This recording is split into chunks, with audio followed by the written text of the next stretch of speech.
ang hindi kapani-paniwalang tribo sa Arctic na gumulat sa mga eksperto. Sa matinding lamig ng Arctic ay may mga tribo na kamakailan lang ay ikinagulat ng mga mananaliksik dahil sa kanilang kakaibang pamumuhay. Sa kabila ng matinding lamig at hirap ng kapaligiran ay nagawa nilang umangkop at mamuhay ng maayos. Sino-sino naman kaya sila? At paano sila nakaka-survive sa matinding kondisyon? Kung kaya't sa video na ito ay kikilalanin natin sila. Pero bago tayo magsimula, ay baka pwedeng paki-like at subscribe ng video na ito. Malaking tulong at bagay na ito sa aming mga content creators. Maraming salamat po. Kaya naman simulan na natin.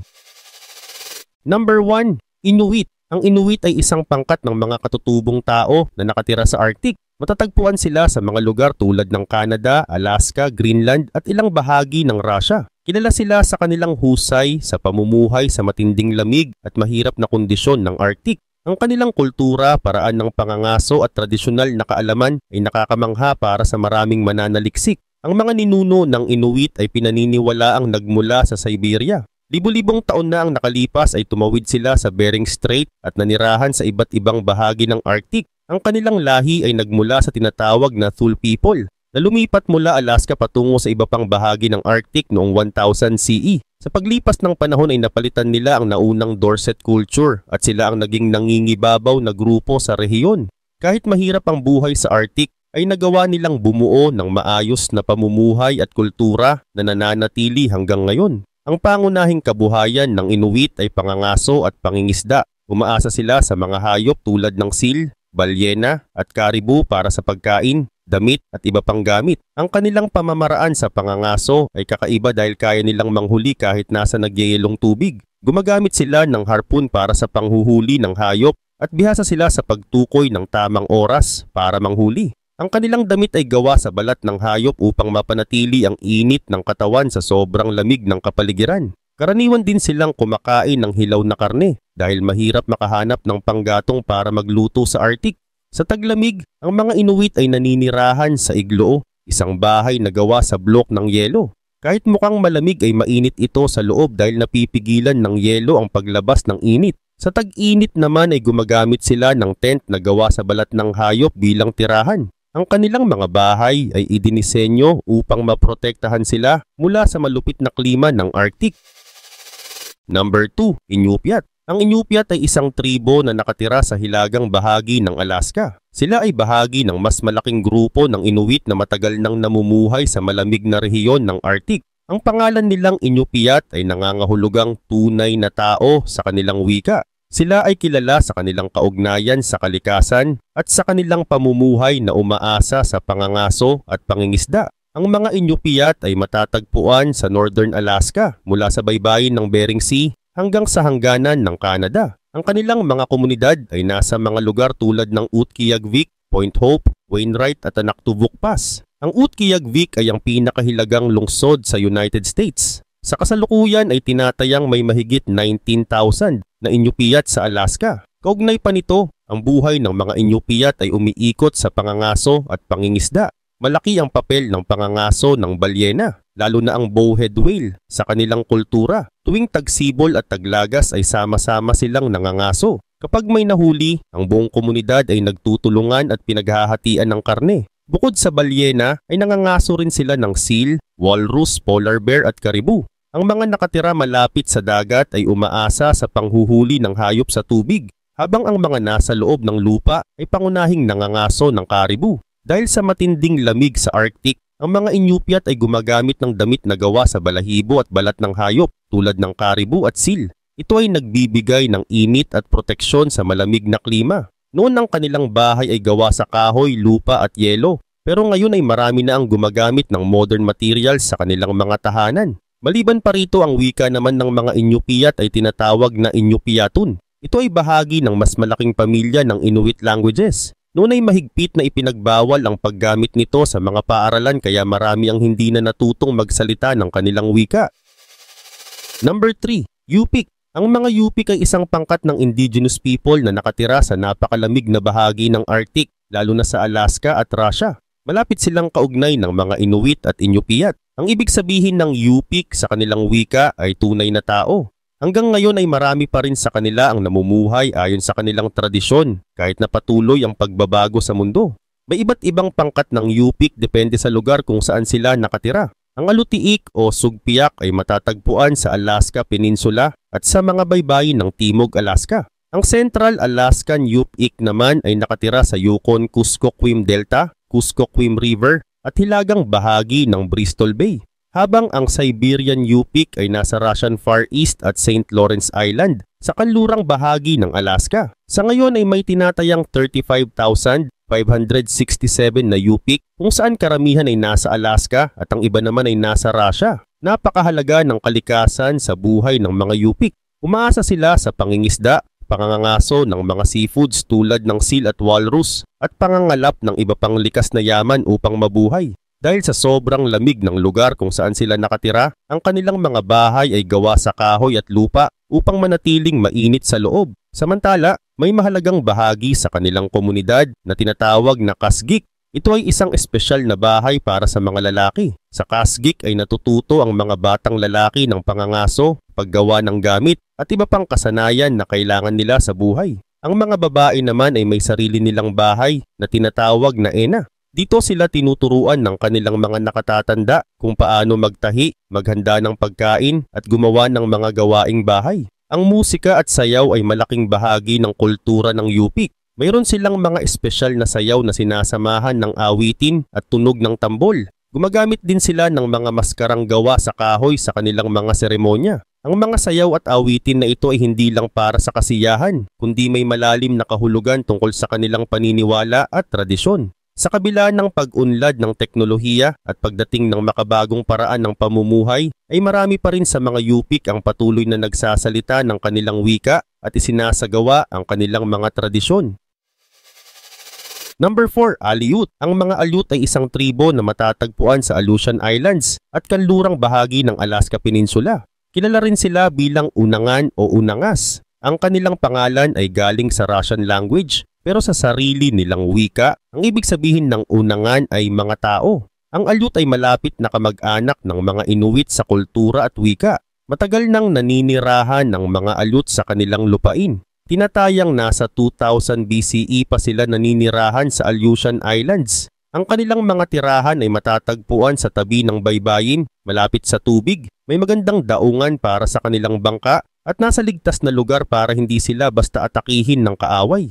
Sa loob ng daan-daang taon ay nanatiling pareho ang paraan ng kanilang pamumuhay. Samantala nakatira ang mga Aleut sa isang uri ng bahay na tinatawag na bara-bara. Ang bara-bara ay isang bahay na nakabaon sa lupa. Nagtatayo sila ng hukay na may sukat na humigit kumulang 50 feet ang haba at 14 feet ang lapad. Ang hukay na ito ay tinatakpan ng bubong na gawa sa kahoy at damo pagkatapos ay nilalagyan ng lupa para manatiling mainit sa loob. May mga trench o hukay din sa gilid ng bahay kung saan nilalagay ang kanilang higaan. Sa loob ay gumagamit sila ng lampara sa halip na apoy sa gitna ng bahay. Ang bawat pamilya ay may sariling bahagi sa bahay at maraming pamilya ang maaaring tumira sa isang bara-bara. Bukod pa rito, ang mga Aleut ay nabubuhay sa pangangaso at pangingisda. Mahusay silang manghuli ng salmon, alimango, shellfish at iba pang isda. Nanghuhuli rin sila ng mga seafoods tulad ng seal, walrus at balyena. Ang kanilang mga huli ay pinapatuyo, pinausukan o iniihaw upang tumagal ang pagkain. Maliban dito, nangangaso rin sila ng karibu, usa at moose. Mahalaga rin sa kanila ang pangongolekta ng berries at iba pang halaman na maaaring kainin. Para sa kanila, ang balat at taba ng balyena at walrus ay itinuturing na masarap na pagkain. Dahil sa pangangailangan nilang manghuli sa dagat ay naging eksperto ang mga Aleut sa paglalayag. Mayroon silang dalawang klase ng bangka, ang baydarka at ang baydara. Ang baydarka ay maliit na bangka na ginagamit para sa pangangaso. Ang baydara naman ay mas malaki at ginagamit sa paglalakbay at pangangalakal. Number 5, Sami. Ang Sami ay isang tribong naninirahan sa hilagang bahagi ng Norway, Sweden, Finland at Russia. Sila ay matagal nang nakatira sa Arctic at may sariling kultura, wika at tradisyon. Maraming mananaliksik ang namangha sa kanilang kakayahang mamuhay sa isang malamig at matinding klima. Ang mga Sami ay umaasa sa kalikasan para sa kanilang ikinabubuhay. Noong unang panahon sila ay nangangaso, nangingisda at nag-aalaga ng mga hayop. Ang kanilang pangunahing hanap buhay ay ang pag-aalaga ng usa o reindeer. Ginagamit nila ito bilang pagkain, kasuotan at transportation. Sa kabila ng makabagong panahon ay marami pa rin sa kanila ang patuloy na nag-aalaga ng usa, lalo na sa Norway kung saan daan-daang pamilya ang umaasa rito. Dahil sa matinding lamig sa Arctic ay natutunan nilang gumawa ng mga kasuotan mula sa balat ng hayop upang mapanatili ang init ng kanilang katawan. Mahalaga rin sa kanila ang paggawa ng mga gamit mula sa kahoy, buto at balat ng hayop na tinatawag na duodji. May sariling wika ang mga Sami at ito ay may iba't ibang dialect depende sa lugar kung saan sila nakatira. Ang kanilang musika ay bahagi rin ng kanilang kultura. Isa sa pinakatanyag na tradisyon nila ay ang joik, isang uri ng pag-awit na walang kasamang instrumento. Ang joik ay ginagamit upang ipahayag ang damdamin o pag-alala sa isang tao, hayop o kalikasan. Subalit maraming pagsubok ang kinakaharap ng mga Sami sa kasalukuyan. Isa sa kanilang mga problema ay ang pagkawala ng kanilang lupain dahil sa mga modernong proyekto tulad ng pagmimina, pagtatayo ng mga daan at malalaking wind farms. Halimbawa, sa Sweden ay may isang proyekto na nagtayo ng mga wind turbines sa kanilang lupain, kaya nahirapan ang mga alagang usa nila na maghanap ng pagkain. Bukod dito, apektado rin sila ng pagbabago ng klima. Dahil sa global warming ay natutunaw ang yelo sa Arctic at naapektuhan ang tirahan ng kanilang mga hayop. Hirap na ring maghanap ng pagkain ang mga usa dahil sa madalas na pagbabago ng panahon. Pero sa kabila ng mga hamon ay patuloy na ipinaglalaban ng mga Sami ang kanilang mga karapatan. Mayroon silang sariling konseho na tinatawag na Sami Council na tumutulong sa kanila upang mapanatili ang kanilang kultura at karapatan sa kanilang lupain. Number 6. Chukchi. Ang Chukchi ay isang tribo na nakatira sa pinakadulong hilagang silangan ng Siberia sa Chukotka Autonomous Okrug ng Russia. Sila ay isa sa mga katutubong grupo na matagal nang naninirahan sa Arctic. Ayon sa record noong 2020 ay may humigit kumulang 16,228 na Chukchi. Marami sa kanila ang patuloy na namumuhay sa tradisyonal na paraan, pero may ilan na rin ang naapektuhan ng mga pagbabago sa Russia. Samantala, ang Chukchi ay nahahati sa dalawang grupo. Una, ang reindeer Chukchi. Sila ay mga nomadic shepherd na nagpapalipat-lipat ng tirahan para maghanap ng pagkain para sa kanilang reindeer. Ang mga hayop na ito ay mahalaga sa kanila dahil dito sila kumukuha ng pagkain, damit at gamit sa araw-araw. Naninirahan sila sa yaranga na isang toldang gawa sa balat ng reindeer. Dahil palipat-lipat sila ng tirahan ay madalas silang lumipat kung saan mas marami ang damo na pwedeng kainin ng kanilang mga alagang hayop. Pangalawa, ang maritime Chukchi na nakatira malapit sa dagat. Hindi tulad ng mga reindeer Chukchi, ang grupo na ito ay hindi lumilipat-lipat ng tirahan. Ang kanilang pangunahing kabuhayan ay pangangaso ng balyena, seal at walrus. Gumagamit sila ng mga bangkang gawa sa kahoy at balat ng hayop para manghuli sa dagat. Dahil dito, ang kanilang pagkain at kagamitan ay galing sa mga sea creatures. Gayun din naman ang wikang Chukchi ay kakaiba at may sariling sistema ng pagsulat. Kaugnay din ito ng wika ng ibang tribo sa Siberia tulad ng Koryak at Itelmen.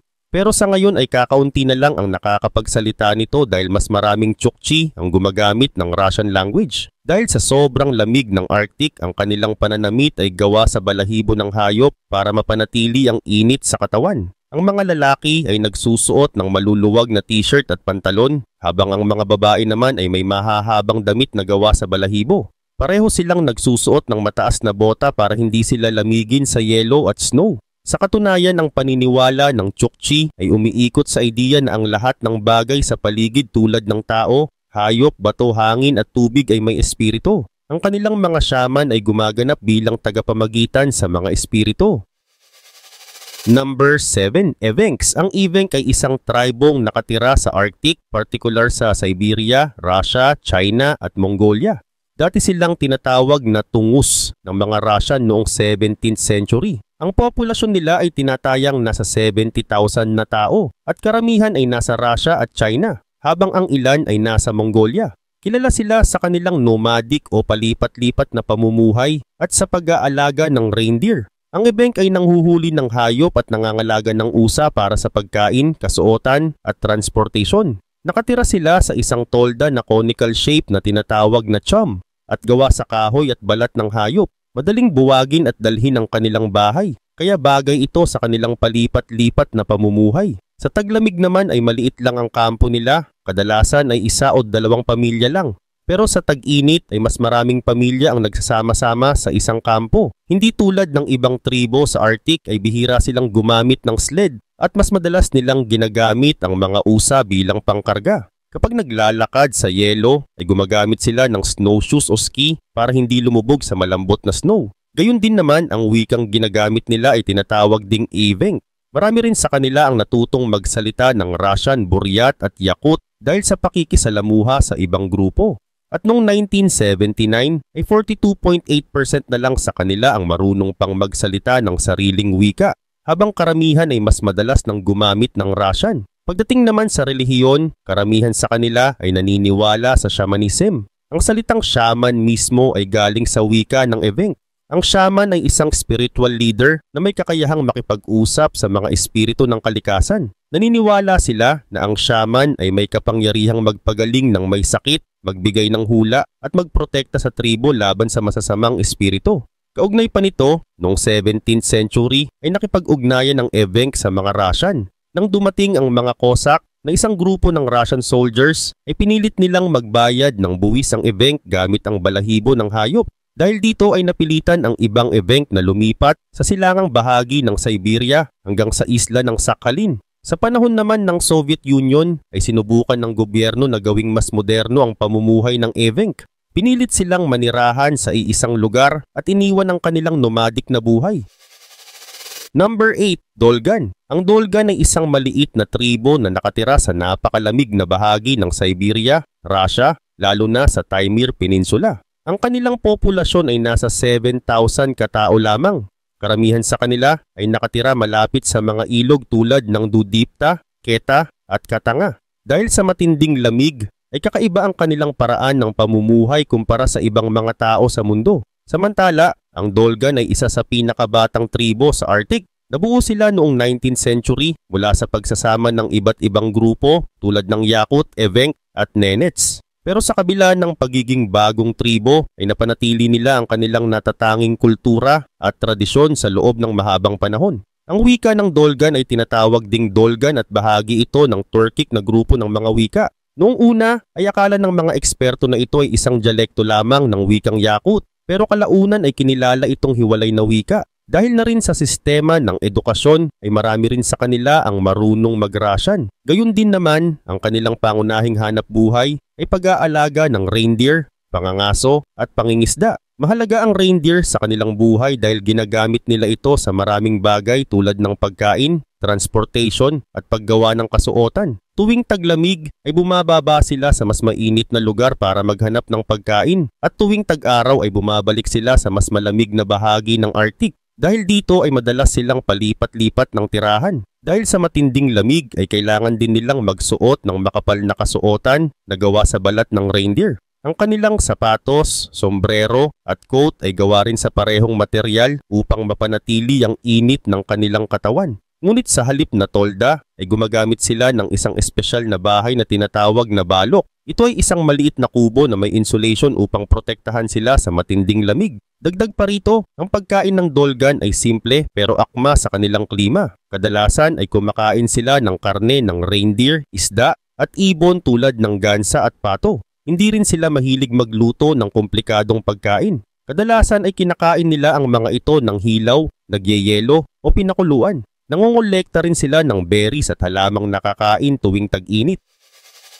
Number 9. Nganasan. Ang Nganasan ay isang maliit na tribo na nakatira sa Taimyr Peninsula sa Russia. Sila ang pinakamalapit sa hilaga sa lahat ng tribo sa Eurasia at sa buong Russia. Noong unang bahagi ng 21st century ay halos 800 na lang ang kanilang populasyon. Ang kanilang wika ay bahagi ng Samoyedic language family at malapit ito sa wika ng Nenets at Enets. Mayroon din silang dalawang pangunahing dialekto, ang Avam at ang Vadeyev. Gayun din naman ang Nganasan ay dati ng mga ngaso ng usa. Hindi sila tulad ng ibang tribo na nag-aalaga ng usa. Sa taglamig ay naninirahan sila sa timog na bahagi ng kanilang lupain malapit sa kagubatan. At kapag tag-init ay sumusunod sila sa kawan ng usa papunta sa hilaga, minsan hanggang sa Biranga Mountains. Ang kanilang bahay ay isang tolda na gawa sa balat ng usa. Madali rin itong ilipat kaya bagay ito sa kanilang nomadic lifestyle. Kaugnay pa nito ang karne ng usa ang pangunahing pagkain ng nganasan. Kapag tag-init ay nangangaso rin sila ng mga ibon tulad ng gansa at pato. Mahilig din silang mangisda ng isdang tulad ng white salmon, muksun, sea trout at iba pa. Wala rin silang sariling tinapay. Pero kapag nakakakuha sila ng harina ay gumagawa sila ng simpleng pancake. Umiinom sila ng tsaa at gumagamit ng tobacco na galing sa kalakalan sa ibang lugar. Sa paglalakbay ay ginagamit din nila ang mga aso para hatakin ang kanilang sled. May ilan ding gumagamit ng usa pero madalas silang naglalakad. Sa tag-init ay gumagamit sila ng mga bangka na gawa sa kahoy para sa pangangaso at pangingisda. Pero sa ngayon ay marami na sa kanila ang gumagamit ng snowmobile at modernong bangka kaya hindi na gaanong ginagamit ang lumang paraan ng paglalakbay. Sa katunayan, ang kanilang damit ay gawa sa balat ng usa para protektahan sila sa lamig. Ang mga lalaki ay may makapal na kasuotan na tinatawag na lu, na isang maluwag na damit na may balahibo sa loob. Kapag sobrang lamig ay nagsusuot sila ng sokoy, na isang uri ng parka na may hood at may balahibo sa labas. Number 10. Gwich'in. Ang Gwich'in ay isang tribo sa Arctic na matatagpuan sa Alaska, Canada at Northwest Territories. Sila ay bahagi ng mas malaking pangkat ng Atapaskan pero may sarili silang wika, kultura at tradisyon. Kilala sila sa kanilang malapit na kaugnayan sa Porcupine Caribou Herd na isang malaking grupo ng caribou na nagbibigay sa kanila ng pagkain, kasuotan at iba pang gamit. Para sa kanila, ang Arctic National Wildlife Refuge ay isang sagradong lugar dahil dito nanganganak ang mga caribou. Noon ang mga Gwich'in ay palipat-lipat ng tirahan. Sumasabay sila sa paggalaw ng mga caribou dahil ito ang kanilang pangunahing pinagkukunan ng pagkain at gamit. Gumagamit din sila ng balat ng caribou para sa damit at buto para sa kasangkapan. Mahusay din silang mangisda at manghuli ng iba pang hayop tulad ng moose, kuneho at pato. Natutunan din nilang kumain ng ligaw na halaman na ginagamit nila bilang pagkain at gamot. Pero nung dumating ang mga mangangalakal ng balahibo noong 1800s, ay natutunan nilang makipagpalitan ng kalakal. Kaya unti-unting naging permanente ang kanilang mga tirahan. Gayun din naman, ang wikang Gwich'in ay bahagi ng Athabaskan language family at may dalawang pangunahing dialekto, ang Kaluranin at Silanganin. Dati ay maraming tao ang nagsasalita nito pero ngayon ay kaunti na lang. Sa Alaska ay may 300 katao na lang ang marunong habang sa Canada ay may 250 na lang.